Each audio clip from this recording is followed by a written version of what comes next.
I have my views on the work. You probably have your views on the work. Are we creating more of a problem than what it's worth? Or is this stuff that we haven't known and now we know more than ever? What a time to be alive.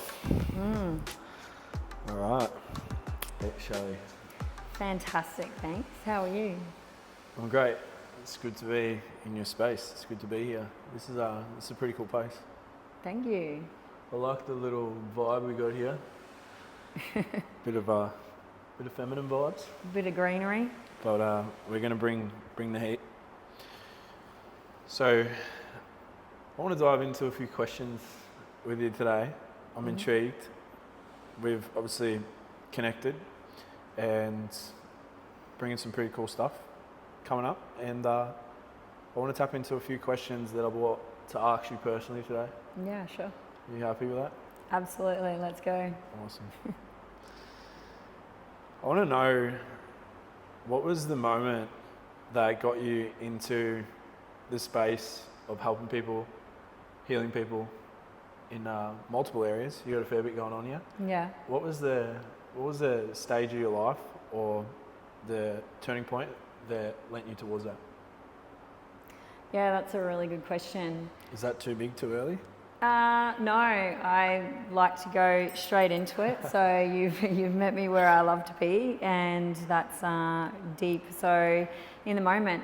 So basically for me, it was at the point of my separation, and there was a part of me that I noticed that was really seeking for more out of life, and I knew that there was a lot of deeper stuff within myself that needed to be addressed. So I pretty much signed up and did my first bodybuilding competition.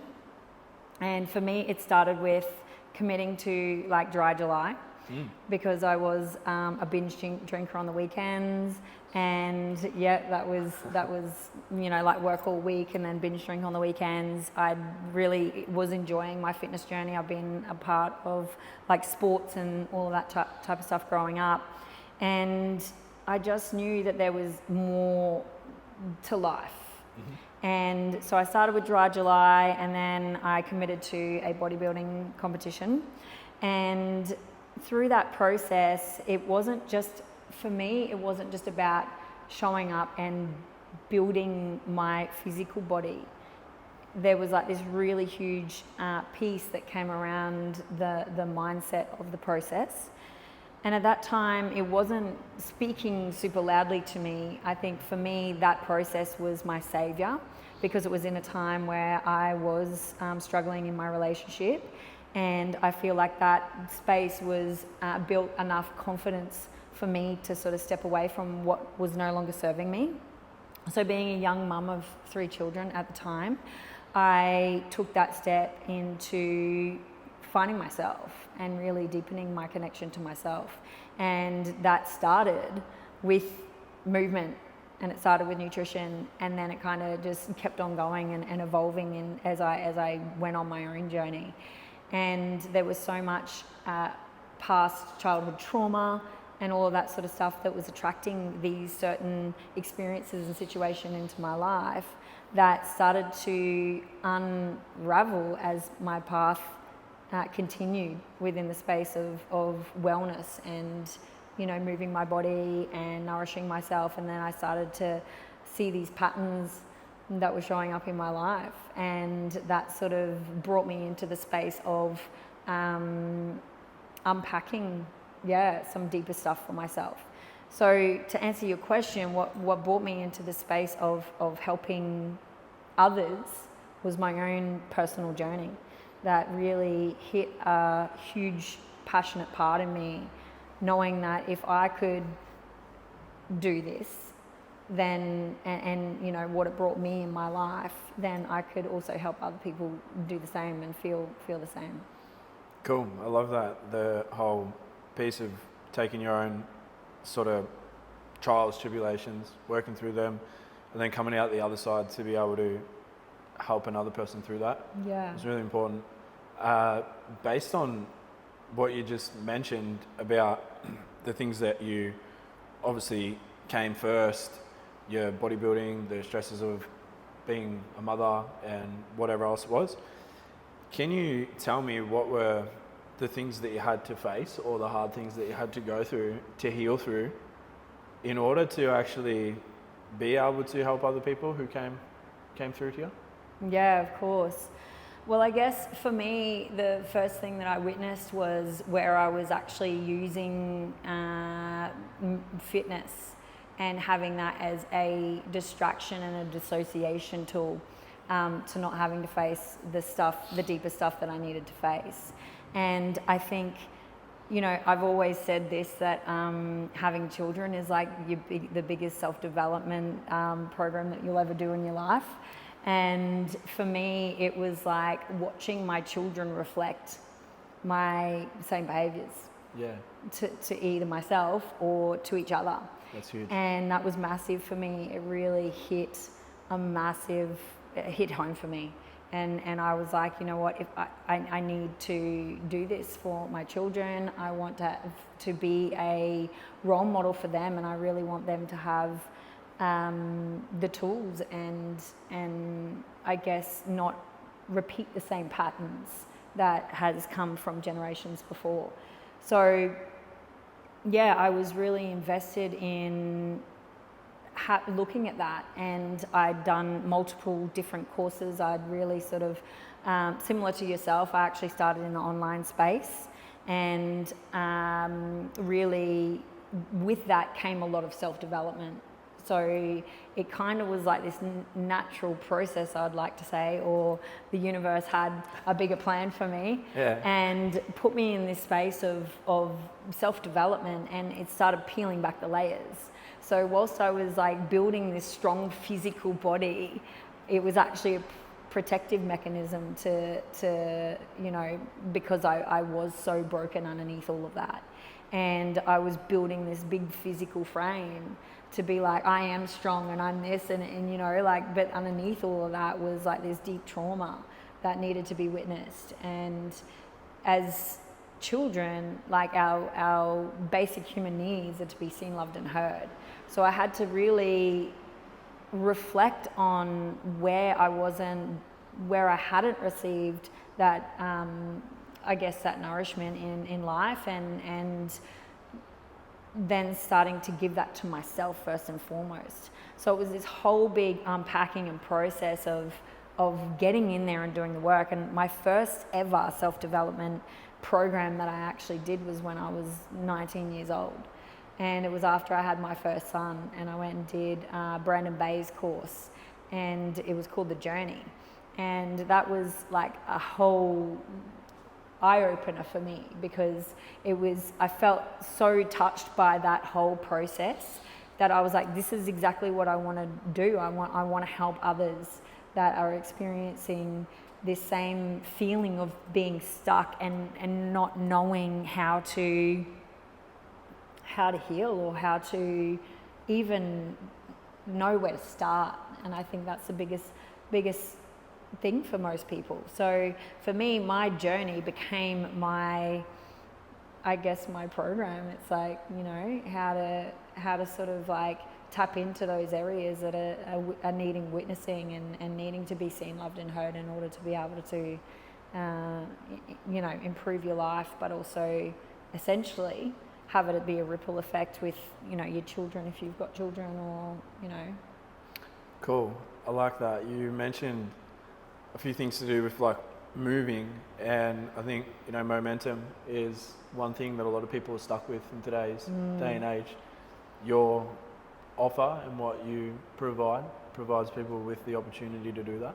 Yeah. Get movement in their life, start from, say, point A and move to point B, C, D, and sort of get them out of stagnation. So I just want to ask, when you think about the old version of yourself and you look at who you are now, how much has changed based on the work that you've been open enough to do? so much. Yeah, there's been, like, back where I feel, back then, I was very lost, and there was this, I knew that there was something more, but I just didn't know how to access it. It was like I couldn't actually access it in any way. And so I knew that there was something there, but just didn't know how to go about it. And knowing what I know now, it was just these protective layers that I had to witness and I had to be present to. And also to be able to be present to that, it was also letting go of all the distractions that are actually keeping me away from looking at that. So the distractions within relationships, distractions within even friendships, and also like where I was keeping myself busy in work, and also like being a mother is already a distraction because you're constantly putting other people first, but that also can become a way of dissociating from what it is that you need to deal with. It can become an excuse, as opposed to a reason. And for me, I had to look at that as opposed to it being an excuse of why I couldn't actually look after myself because I had children. It became a reason of why I had to look after myself to be the example. That's cool. Yeah. I love that. Yeah, I think that's something that I preach heavily about, is that you can't fill up someone else's cup if yours is half empty. Yeah. And if you're firing at 65%, based on overexerting yourself for other people or the things inside of your life, but not giving yourself everything, then that creates that sort of disconnect to how much you actually give out. Yeah. It's true. I take men through that a lot, and it's really, really powerful. You mentioned some things around, distraction and whatnot. I want to ask a question which I think a lot of men would love to understand in today's day and age. So to hear it from a woman who's done the work, I'd like to ask you, what are women actually searching for right now underneath all the noise of the world? I would actually say safety. Yeah. What does that look like? So safety in being able to be all the parts of feminine, because there is so many, like, you hear it all the time, the emotional parts of a woman is very, men can kind of be like, whoa, like really polarized. All women are the same sort of mentality. Yeah, right. Yeah. And it's just like, they've got the highs and the lows, and they've got their hormones, and all of these things are sort of happening. And there's a level of responsibility that a woman has to take in order for where she delivers her energy too. It can be just like a male, it can be very destructive, or it can be very in that divine intentional space. So there is a responsibility on a woman's behalf on how she portrays that energy as well, or how she carries herself. However, I feel like, in the sense of speaking on behalf of myself and my experience, so growing up, there wasn't the healthy masculine role model that I had, and the masculine role model that I knew was toxic and it was destructive. So therefore, the patterning that I then went through life was attracting the same sort of toxic and destructive masculine, because it was familiar, not because I enjoyed it, but because it was familiar to me. I knew what it was going to be like, and I knew the outcome. So then therefore, there had to be an acknowledgement in that. And when I realized that I hadn't been attracting that, divine masculine safe energy that I wanted, I then became the masculine, because that felt safer to me to be the masculine. So then I was attracting men that were more in their feminine energy, and then I was the driver and I was doing all the things, right?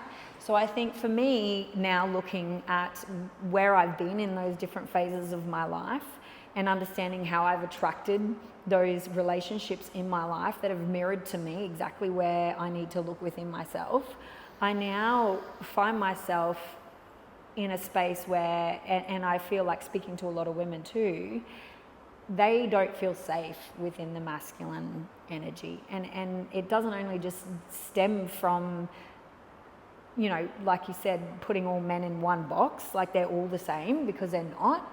It's them developing or unpacking what their programming was around the masculine and who they are attracting into their life. So it's not so much about, I guess they've got to find the safety within themselves, and they've got to trust themselves enough to know that they are the energy and the vibration of what they're wanting to call in a male counterpart, if that makes sense. Makes sense. So when you mentioned, I just want to go back a little bit, when you mentioned about how you grew up with the more toxic masculine role models, now that you know exactly what that is, how do you differentiate between men who are doing the work and men who haven't done the work? As in... How does that show up? Because if you've had it one way, is it easy for a woman to create a pattern around seeing that could be, she could take that anywhere? Yeah. Around the having toxic masculine, and then just see that as a common thing no matter where men are working or how they're showing up, and just have that as a pattern that they live by a story. Is that something that you see? Yeah, absolutely. And it's actually more of a vibrational frequency that they carry. Yeah. Because they haven't been willing to understand where they haven't felt safe. And my biggest understanding through all this years of work and self-development that I've done is that you need to understand first and foremost within yourself where that safety isn't. So if there's no safety within myself, then how can I attract safety within another person? And it doesn't just mean in a masculine relationship, it can be in any relationship. So when you get to know yourself so much, you give yourself everything that you need in order to feel safe, in order to feel seen and heard and loved. Like when you can give all of that to yourself, there's this different vibrational frequency that you present. So therefore you don't essentially then attract what once was. Yeah, does that? Yeah, Is that I sort understand. of answering your question? Yeah, it's what you work towards, you create more of. Correct. Yeah. I guess on the back of that question, I want to ask, what does a woman who's done the inner work look like, and how does she move through the world differently in terms of men who are also on that level and that trajectory? What does that look like when two worlds collide, with a woman who's doing the work and how she moves through life, and a man who's doing the work and how he moves through life? How does that look? Yeah, that's beautiful. One of the big things that I always say is where there's expectation, there's disappointment. And so when you're moving through life with this expectation that someone's going to meet you where you need to be met, is like there's always going to be room for disappointment, because we don't always, or we can't always articulate exactly what that expectation is. It's more of a energy that we carry.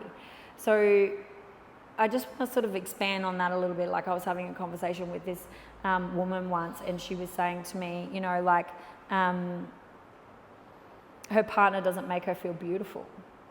And I said, at what point was it his job to make you feel beautiful? True. And, you know, it really stopped her in her tracks. And she's like, oh, well, I've never really thought about that. And I said, well, that's a pretty big job for someone. Like, that's a pretty big weight for someone to carry if you don't feel beautiful within yourself. Sure. You know, like no matter what he says or no matter what he does, you're never going to believe it anyway. So until you actually feel beautiful within yourself, it doesn't matter what anyone says to you. Yes, it's a beautiful compliment, but it's really not going to land as deep if you don't believe it within yourself. Because there's always going to be that doubt in your own mind. Oh, why is he saying that? Does he actually mean it? Or is he just saying it because he thinks that that's what I want to hear? You know, it's like that narrative that plays out. So again, it's coming back when two people are in doing the work. They show up with more confidence. They show up with less expectation. And they're willing to meet the individual or the experience exactly where it's at. There's no pre-thought ideas on how it should look. You're not coming from this past narrative. It's just sort of this emotional intelligence that gets created between two people when they can come together and have the hard conversations. Because when two people's worlds meet, there is going to be those hard conversations, and there's different beliefs that we do live or have been conditioned by, and it's a matter of whether you can be able to have those conversations without trying to imprint your beliefs onto the other person, and just allowing it to be so alive in the moment. Nice. And with that, would you see two people obviously together in a relationship or seeing each other or whatever, would you see the work as an individual thing that each needs to be doing, or a combined thing that they do together? Well, I feel like it starts individually all the time. And then they meet in the middle? And they meet in the middle. Yeah, cool. And then they get to have this dialogue and this energetic experience together where, and it was actually a conversation that I was having the other day in terms of,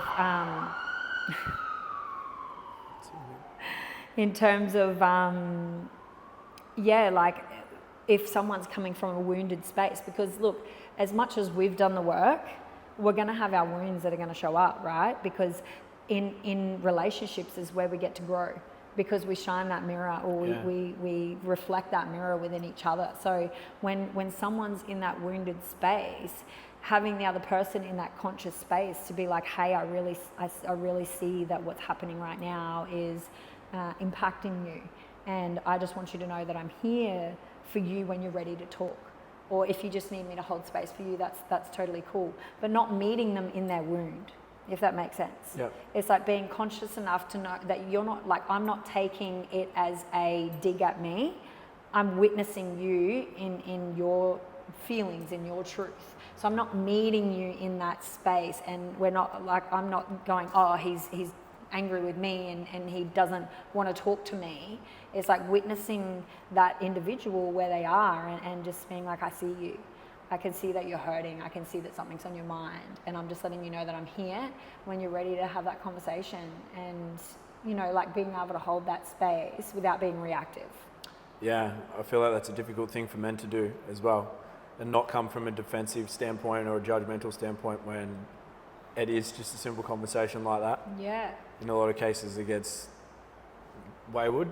And I feel like just tapping into that as well, I understand like primally men want to fix stuff, right? So when their woman comes to them and they're just like, you know, in a state, or they're sad, or the men just want to, okay, how can I fix this? And they're in that fix mode, as opposed to them going, hey, I see you. What do you need from me right now?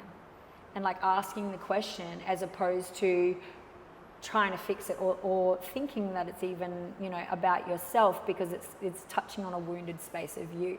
Maybe it's a space where you can't sit with your own deep emotions that are coming through, so it triggers you and you're like, shit, we've got to shut this stuff down real quick because I can't handle it. And that's what I feel like a lot of people do, not just men, but women do, if it's a space that they aren't comfortable with sitting at. You know, a lot of the times when I work with people and they start crying, the first thing they do is say sorry. And I'm like, what are you sorry about? For what? Yeah. Yeah. Or if I've been in a space where I start crying, people just want to like, oh, are you okay? And they just want to like suppress that to get you to stop crying, because it makes them feel uncomfortable, you know, having to sit with someone that's just really, truly in their pain. Interesting. I love this topic. I love talking about this. Obviously, you know, in the past, relationships has been something that I've really wanted to get on top of, the work that I do. So to hear the different polarities and how they sit is really, really powerful. I want to ask a question around how women are feeling right now in regards to men. Now, this isn't as a scope of all men, but there's this stigma around I posted a piece of content that went viral not too long ago. And it was around women not needing men. Can you elaborate a little bit more on what women mean about that? Well, I guess I guess it's essentially for me, when I seen that, I was like, wow, that's a very powerful point of content that you put out. And you do see it as something that's right at the forefront.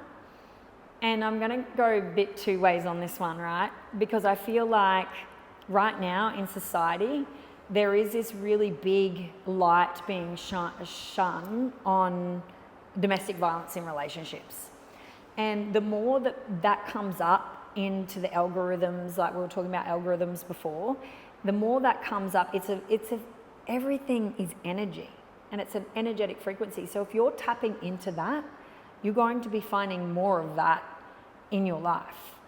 And yes, it is a huge topic, and I'm not trying to say that it's not.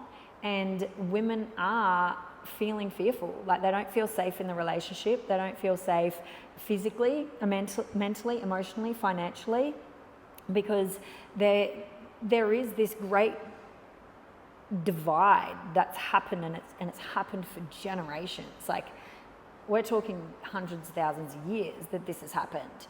It's like there's the woman that is just supposed to stay at home and do the dishes, look after the kids, cook the meals, and then there's the man that goes out and provides, and basically he makes the money, and then there becomes that control in the relationship because he's the one that's making the money, she's the one that's staying at home.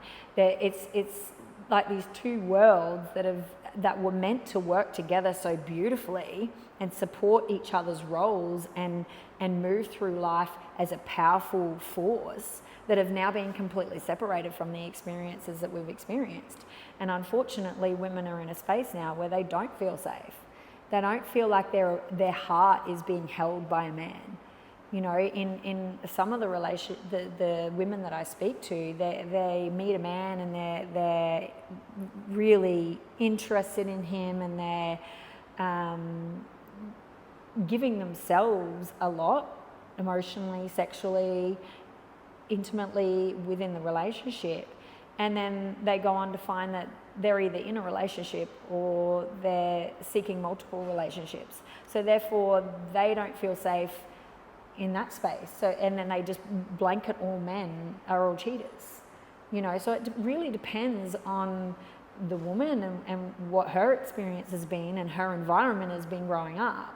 If she's had an experience where her mum was cheated on by her dad, she's probably going to attract a relationship that's similar, right? So this is where I'm saying that it can be very condition based, or it can be very environmentally conditioned as well with what we're seeing in the media. And I'm also wanting to bring up the fact that there is this emotional component that men haven't explored as such until now, I feel. And men are being able to speak more about their emotions, which then makes women feel like they know their man, because their man can express to them what's feeling for them, if they're worried about something, if they're fearful about something, if something's actually really hurting them, if they're understanding their patterns and they're knowing that their relationship that they're having with their partner is stemming from a disconnection with the connection with their mother. Now I feel like that's happening more and more, where men are getting more in touch with that, especially with the work that you do, because you're getting people to pattern recognition and all those types of things. However, it's not like that for a lot of men. So they're not willing to talk about their emotions, which then keeps women, there's like this big wall that's happening between them. Like, women are just such emotional creatures, and they just want to get close to you, and they want to know you, and they want to share life with you. But then the man is like, whoa, I can't let her into my heart, because that's a really vulnerable part of me, and vulnerability is, I guess, what women are wanting. I have to ask, is that enough? What's enough these days? The divide, it seems, has spanned pretty thick, pretty far, pretty wide.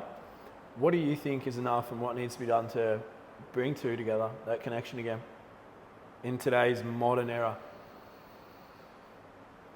What is enough? Oh, yeah, that's a big question. What is enough for women? What is Or enough for a woman that they get from men? Has that changed? How does that look these days? I feel like it all comes down to connection, like a sincere, authentic connection, and being able to fully show up with integrity and authenticity is probably the biggest thing. It's like, you know, can you, are you true to your word? Like, are you a person that can actually stay true to your word? And how you do one thing is how you do everything. You know, so if you're out there drinking with the boys and you're, you know, completely just like running amok and you know, entertaining a lot of different women, but then you've got a woman at home and then you come back and you play this family life with, you know, there's no integrity in that. It's like how you show up behind closed doors is how you should show up in front of anyone. It's like that old saying goes, how would you show up if you think no one was watching you? Mm. And I think that's the next level of evolution for men and women, to actually show up with deep integrity and authenticity in who they are, because that's freedom in my eyes. Mm. Like when you've got no skeletons in the closet and you can just be like fully you and people see you for exactly who you are, then I think that's true freedom, and that's going to be what's going to attract you to someone that's showing up exactly the same way. So I don't know if the question is what is enough. It's like, what are you willing? What's willing? Does that come from both sides? Absolutely. Yeah, it has to be both sides. Has to be. So if you want something, it's got to be the opposite way as well. Yeah, well, I mean, I've been in situations where I'm the school of life. So for me, like growing and evolving myself is a daily ritual. Like it's something that I just didn't do once and think that now I'm healed. And you know, like there's so much more along my healing journey that I've still got to do. And I'm definitely not saying that I'm perfect. And it's also a willingness to actually look at those imperfect moments and grow from them and learn from them, and not only witness them, but then embody the learnings. Yeah. So embodying them, and then like, because one person can't be growing while the other one is staying stagnant. Like I said, everything is energy. So you've got this one person that's on this vibrational frequency of creating more love and joy and peace and happiness and excitement in their life, and then you've got this other person that's just bored. It's like static radio. Yeah. It just doesn't even work. Yeah. So it's just sort of like when one person is willing to be devoted to their evolutionary path, and then you've got someone that's just happy just sitting where they are, it just doesn't work. Yeah. In my opinion. Yeah, I get that. I think two people have to be either willing to grow together or just stay exactly where they are together. Yeah. In retrospect, either way, but yeah, you can't have one or the other. Yeah. Yeah. Yeah. So I want to, just for any men who are going to be watching this, I want to know, what is it you work with women? Mm-hmm. A lot of them come in here, a lot of the stuff is around their own growth.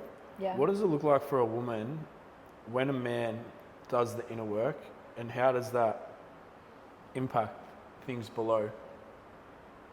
As in how does, when a man shows up and does the inner work, how does that show up for a woman emotionally and how she feels? Yeah. So if a woman's aware and she's conscious, that'll show up as... I like that actually. Yeah. That'll show up as her being like really intrigued into him, and there's this level that she chooses to be in the energy of that as well. Like, you know, how can I continue to grow, and how can I learn more about myself within a connection and relationship like that? Whereas if a woman isn't conscious, that would scare the shit out of her.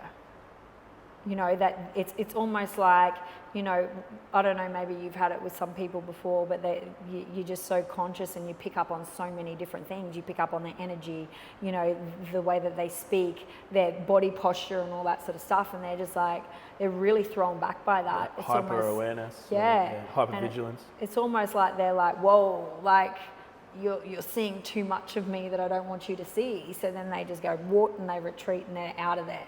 They just, it's too much for them because they're being witnessed completely from a man that's actually seeing them, you know, where they are. And that can be quite confronting. I guess it's the same with men. Yeah. Like, you know, I've had that experience with men when you start to acknowledge areas of themselves and that they don't think is obvious, but it becomes obvious for the conscious woman.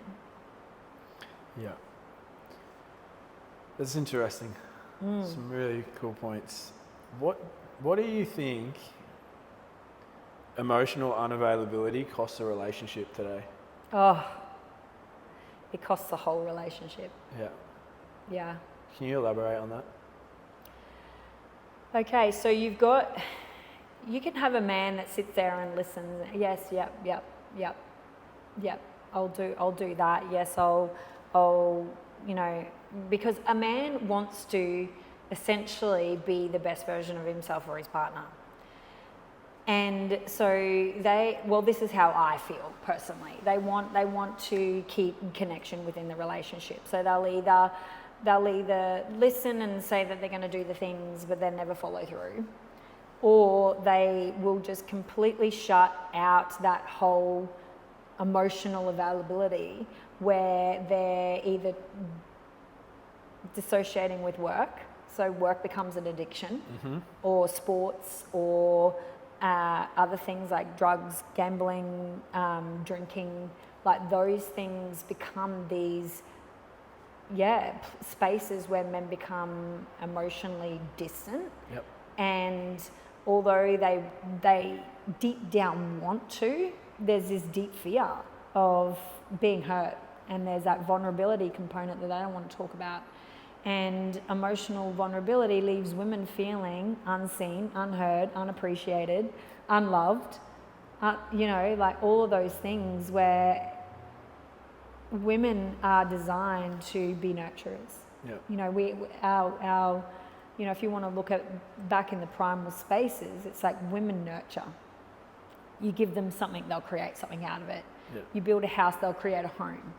You give them, you know, sperm and they'll create a human. Yeah. You know, women are in that space of creation.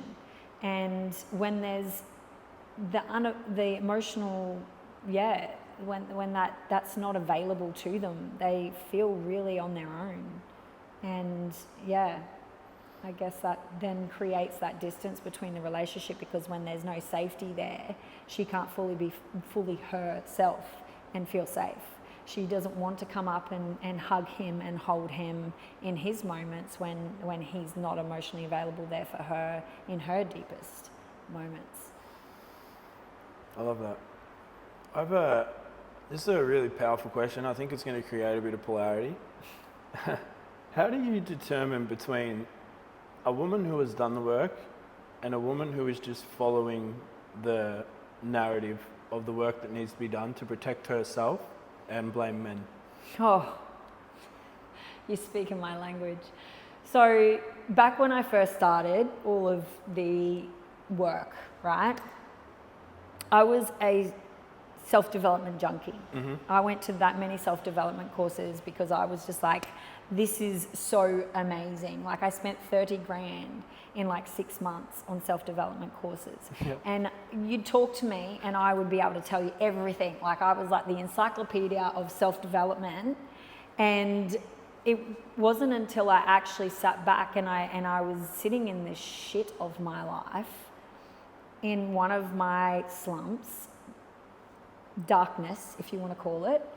And I was just like, how have I done this work? And I'm here right now. Like, I don't get it. And I really sat with that. And it was really interesting because at that same point in time, Tony Robbins was coming to Cairns.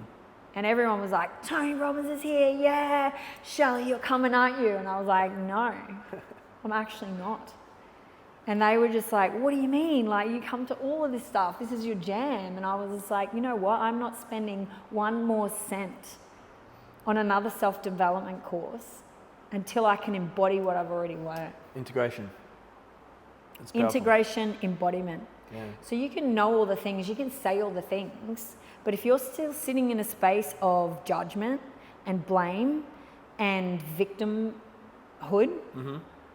you haven't embodied any of it. You haven't implemented any of it in your life. Yeah. And so for me, implementation, integration, embodiment was like, I was like, I have to walk the walk.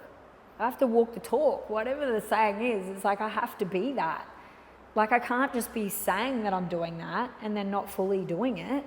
So embodiment for me, and I know that that word gets thrown around all the time. It's like this new thing, but integration, if you say, integration of the work, like pull out the pieces that actually really landed for you and implement them into your life. Because I can guarantee that when you do that, your whole life will transform. Your energy changes. You start attracting different people, different things, different experiences, different circumstances into your life. And that's where it lives. It's like, I've seen it in my work with personal training. You know, people like will tell me, oh, this is what I'm eating and this is what I'm doing. But then like you'll see them on the weekend and they're just like on, you know, getting fucked up, like drinking, and then they're like eating pizza and ice cream, and then you're just like, man, like all good, zero judgment. But you can't show the world on your social media, Instagram, that you're going to gym and you're doing all these things, and then behind the scenes you're actually doing all that. It's that authenticity and integrity piece that I was talking about earlier. And do you think you can pick that up through languaging? Like the way people speak, or how does that work? Yeah. Yeah. Yeah, yeah. Yeah, cool. So, I had a really good point that I was going to pull from what you said. I can't remember though. You said something that landed, and then I asked that question and completely blanked it out. But well, if it's meant to be, it'll come back. It'll come back. So, with that, I just want to go into a couple of questions around, you know, the polarities, relationships, because it's something that I have seen men and women. So women come to me and they say that there's no good men out there, rah, rah. Where are they looking for good men? That's a really good question, because I mean, a lot of the women that I speak to, they're trying to find them in apps. Or dance floors and pubs and clubs? Yeah. Yeah. It's funny. It disheartens me because I know a lot of great men. Yeah. And you're not going to find them in those places. You're not going to find them in those places. No. You know, they're at church, they're building businesses, Yeah. they're in the gym, they're doing fun stuff. Exactly. There are great men on dance floors and pubs and stuff, but they're few and far between. Yeah. You know, there are a lot of Your them. chances of meeting them are few and far between. A lot of them are distracted. A lot of them are, Yeah. you know, escaping from the thing that you're trying to not get out of a relationship. So, this has been a good chat, by the way. Yeah, thank you. There's a lot of things that have opened up my eyes through questions I've been asked, and men that I've spoken to, as well as women that I've also connected with. So I think bringing this conversation to the table is really, really powerful for both sides, which is awesome. But I want to go into some really controversial, splitting sort of things between healing and trauma, and understanding it a little bit more. Like, I want to know, because I have my views on the work, you probably have your views on the work. Are we creating more of a problem than what it's worth? Or is this stuff that we haven't known and now we know more than ever? I would say it's stuff that we haven't known and now it's been brought to the table. Yeah, for sure. Because it's quite evident that there is loads of generational trauma. All we have to do is look as far as our parents. We don't even have to go to the grandparents. You know, it's obvious. And just even having the conversations with older generation and how they grew up, it's just wild to see what was tolerated and what was accepted back then compared to like what it is now, where people have so much more autonomy over themselves and the way that they're setting boundaries. Like boundaries just wasn't a thing back then. And then, now we've got these boundaries and people are just like, whoa, what do we do with this? You know, and it's actually, I think it's really cool and it definitely is evolution. Definitely. I feel like it's completely changed my life. Diving into these in such a short time. I feel like I've been able to timeline hop and just become a completely different person based off the shit that I was willing to go deep with and understand. But with the term being used so much in the health and wellness industry and across the board with coaching, personal development, even, you know, business success and all that sort of stuff, getting on top of that as an identity standpoint and understanding your trauma, is it an overused word, do you think? Trauma? That we're hearing a lot about, yeah. Because if someone who didn't understand anything about personal development heard that word, I think it'd scare them away in a lot of senses. Definitely does. Yeah. Is it an overused word in that sense? And how do we get it across to people easier? I do think there is a component to that, absolutely.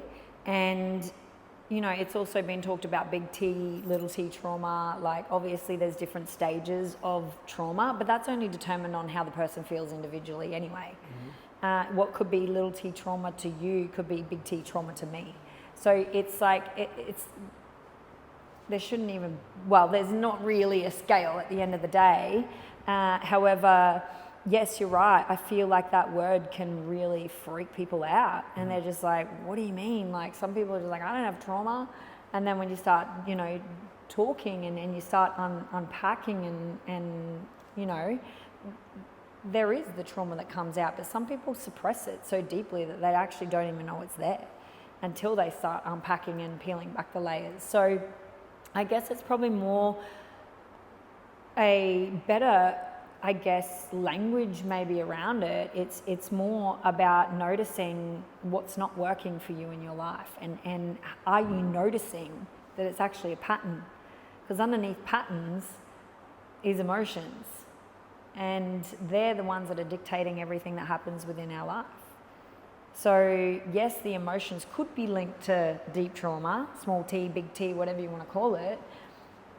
And if we could move away from that trauma-informed therapy and all of that type of stuff, and let's just talk about, like, how's your heart?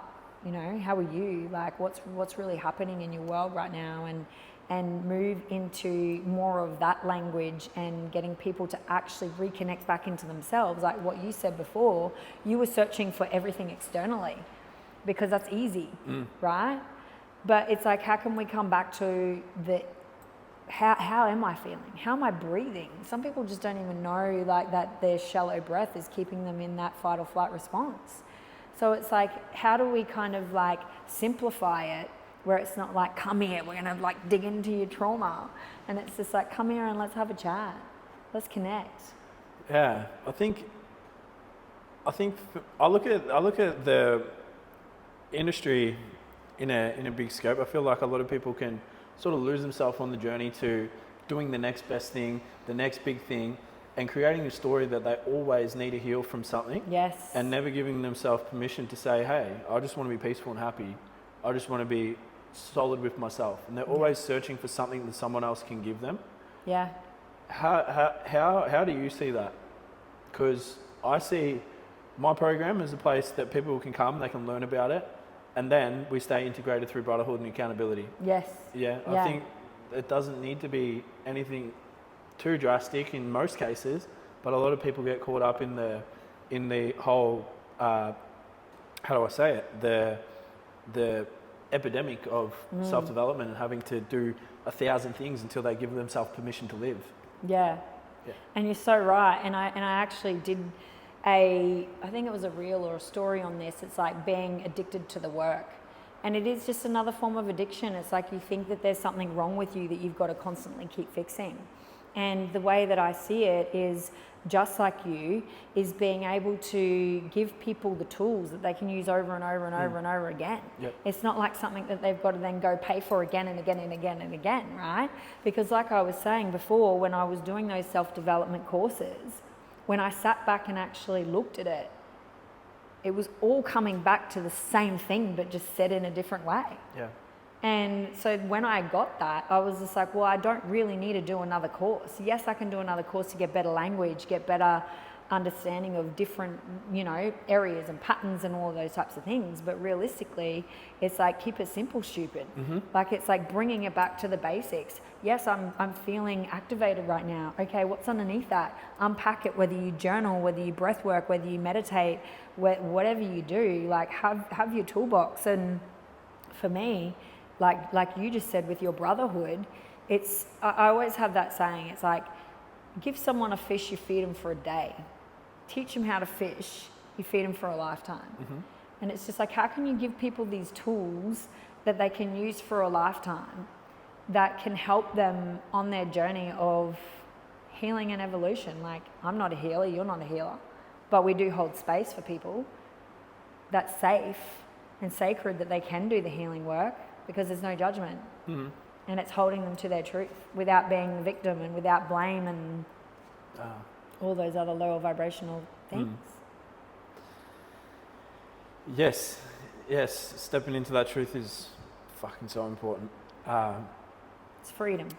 It is definitely. So at one circumstance, you have a whole bunch of people who refuse to stop doing the work and just admit that they've done enough and give themselves permission to succeed.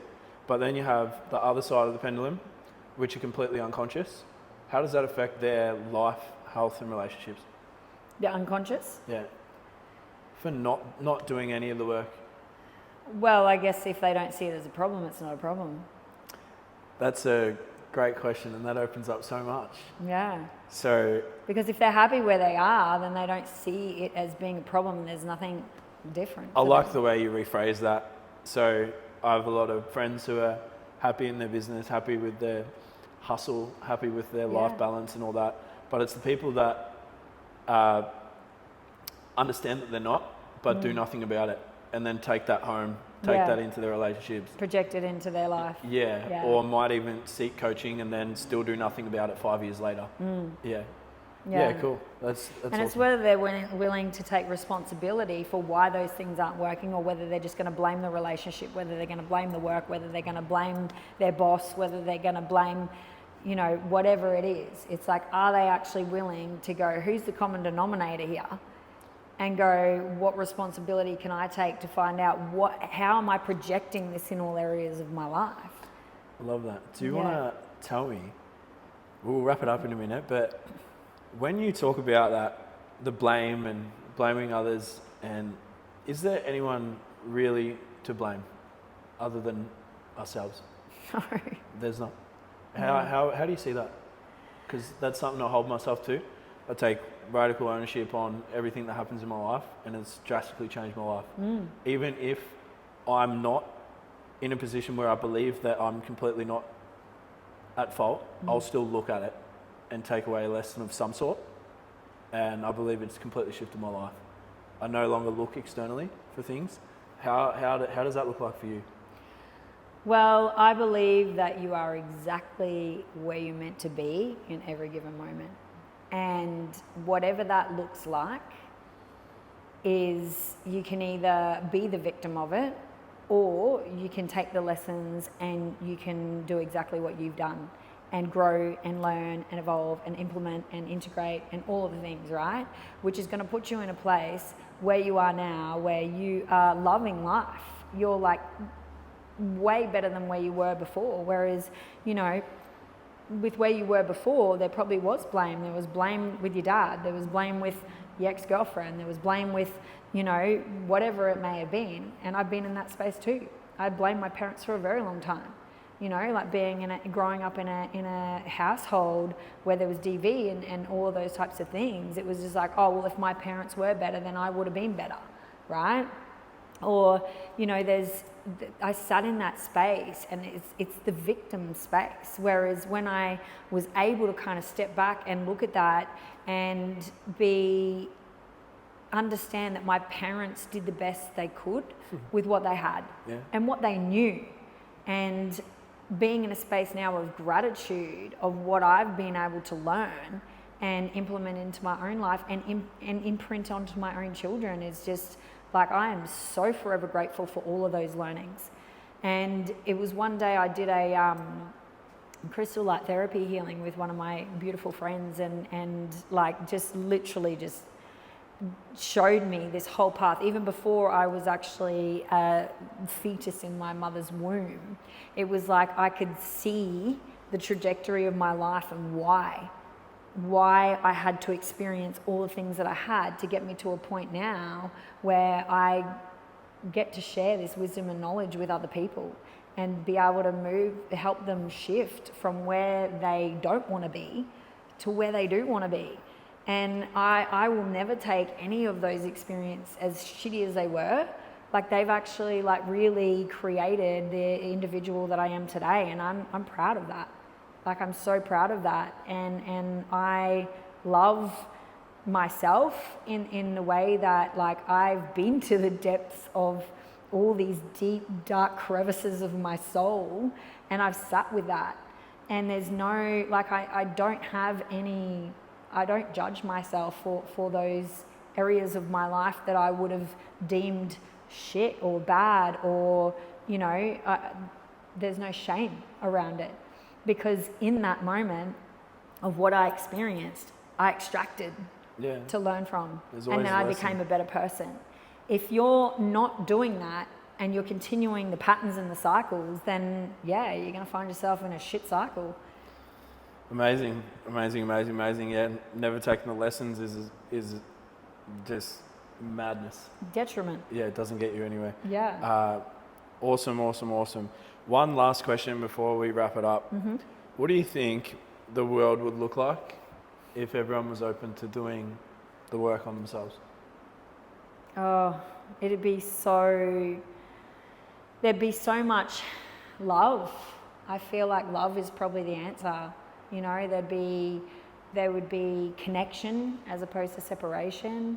There would be community, like deep community, where there's like love and support, and yeah, people coming together, because like, you know, zooming out, we're all one energy and one, you know, like we've all got the dark and the light, if you want to kind of go there with it.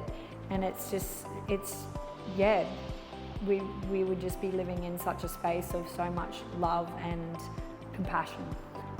Awesome, I love that answer. And how much fear do you reckon that eradicate from the world? The world is filled with fear at the moment. Oh, so much fear. It would eradicate so much fear. Yeah. Massive on that. Because we only fear what is unconscious to us. Awesome. And for the viewers who are going to watch this later, where can they find you? So you can find me on Instagram. HMB Collective is my handle, and also I've got a website, www.hmbcollective.com.au, and those are the main. I am on Facebook, but mainly Instagram and my website. And just a quick recap on what you help women through. I help women come back to themselves and find the confidence, the courage, the connection to self within, to empower themselves to completely, fully show up with full authenticity and integrity, because coming from that space, you attract so many incredible things in your life. Relationships, you know, jobs, careers, connections, yeah. Awesome. Well, it's been a pleasure. We got some pretty cool stuff coming up, so we do. Stay tuned, and we'll see you guys on the other side. Thanks for tuning in. Thank you.